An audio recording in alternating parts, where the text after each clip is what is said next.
What is going on, my YouTube family? It is your boy Zary, and we are here on Monday morning. And if you watched my video yesterday, I'm wearing the same clothes because it's still Sunday. But we're going to talk a little bit today in Awaken. We're going to talk about what I do when I first try to build a character out. Is it always the best way to build a character out? No. I've been asked to make this video by a couple viewers out there because they were in my first stream ever where I talked about Zachary and how my mind works when I break things down. So I just wanted to get this video out there, and eventually once I get better gear and get things going and maxed out, we can try and test other characters and I can make guides on them. But it's still way too early for me to be doing that. So I'm going to take you in, but there's a couple things we need to understand first before we go into those things, right? And the first thing you need to take a look at, right?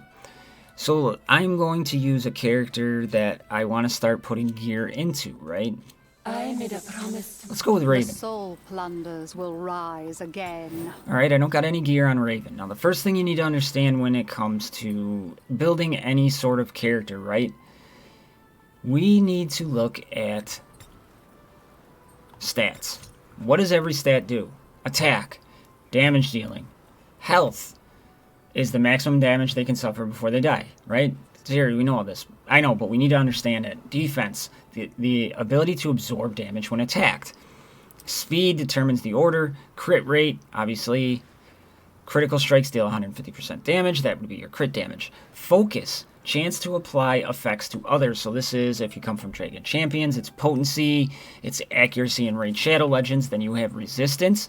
Now, you would think resistance when you read that, right? Like, when I first saw resistance, I'm like, oh, that's their chance to block a buff or debuff being put on them. It's not. It increases your dodge effects, right? Then your agility is the ability to deflect attacks, which reduce damage by 50%. And then your precision is the ability to prevent attacks from being deflected. So that's all stuff we want to keep in mind when we first go in to read a kit. Those are the things we want to keep in mind.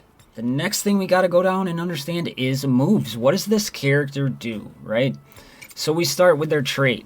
In stealth mode, attacks ignore 30% of defense. We get her ascended, it goes up to 50%. So right then and there from this move, or whatever character you're reading, we know we want to keep them in stealth mode as much as we possibly can. Obviously more damage is awesome.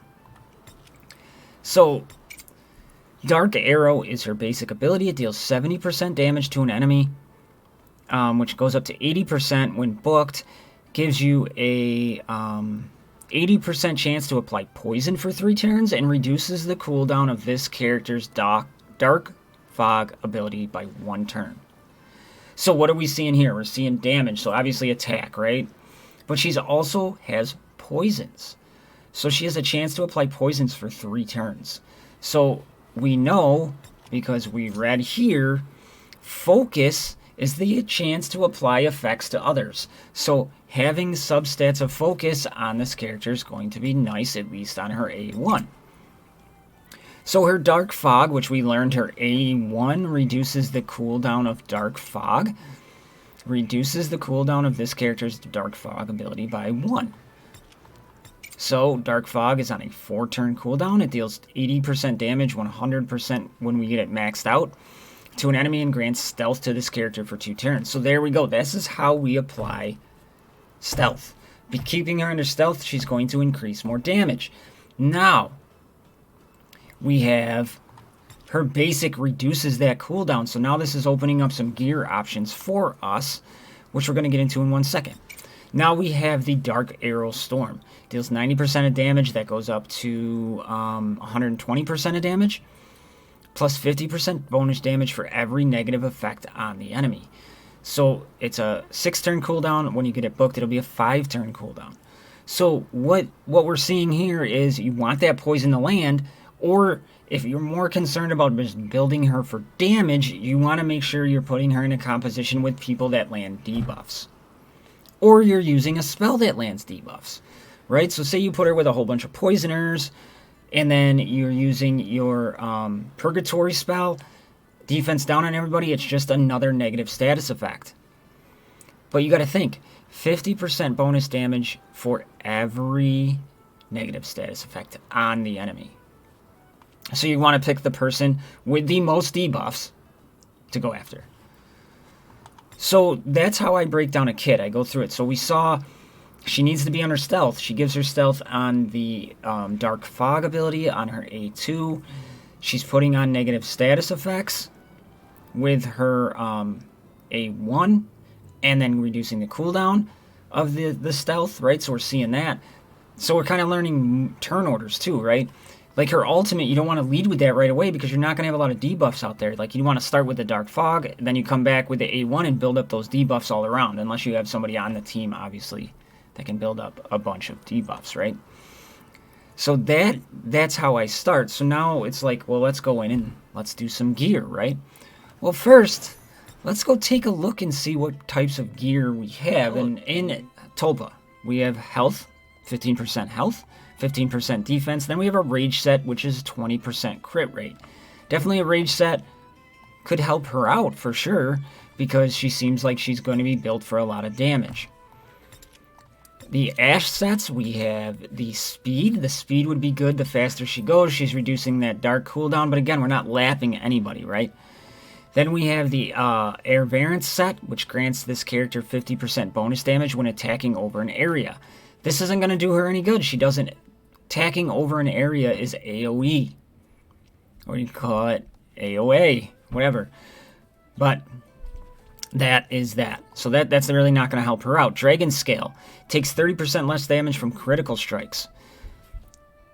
That to me is more of like a tank kind of set, right? I'm not really worried about that. Queen of Tides. We have attack. Obviously the warrior set would be great. The curse set, after attacking, has a 50% chance to launch a bonus attack with this character's basic ability. This would be phenomenal for her.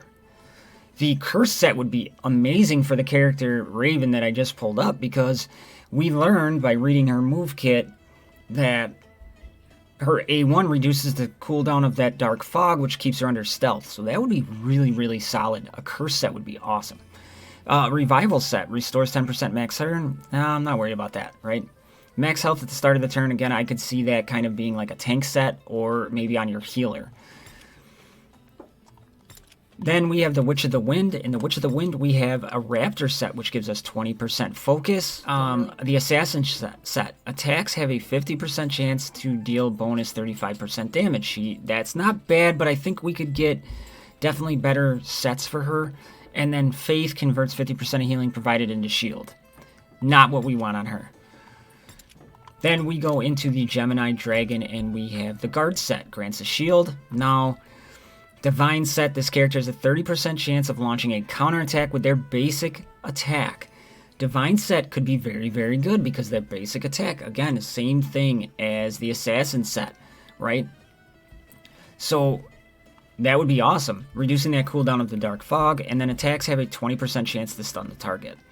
She's not really getting anything off a stun, and I wouldn't worry too much about that, where the Divine set, the Assassin set, and the Attack set, or the Speed. But I still think the attack, I think a set of Divine, I think a set of Assassin, and then there's your 4 set, and then a 2 set of Attack was probably the way to go for her. That's the way I would start. So let's jump back over to her. So we've read her kit, we've understand what the stats do, we've understand the, excuse me, the gear sets do, right? So that's awesome, but maybe we don't have that stuff. Now, obviously, when I put this character together, I'm not going to have that. But the cool thing is there's that little button, and they have recommended sets, and they also have guides. They're saying a warrior set, a curse set. I kept saying assassin set. I'm sorry, curse set, or a rage set. I agree, but I think also that counterattack set could really, really benefit her because she's reducing that cooldown. So I really think that would be, but rage set would be a nice little offset if you don't have a curse set or the counterattack set. That's probably the way to go. But that's there. If ratings I don't take too much into, but the recommended set is a nice little guide to test to see if we're on the right path, and it seems like we were there, right? So let's go into our gear and see what we can build out for her. Now what I'd like to do is I like to go to manage my gear, Now we're going to go into sets, right? We had the curse set, and we had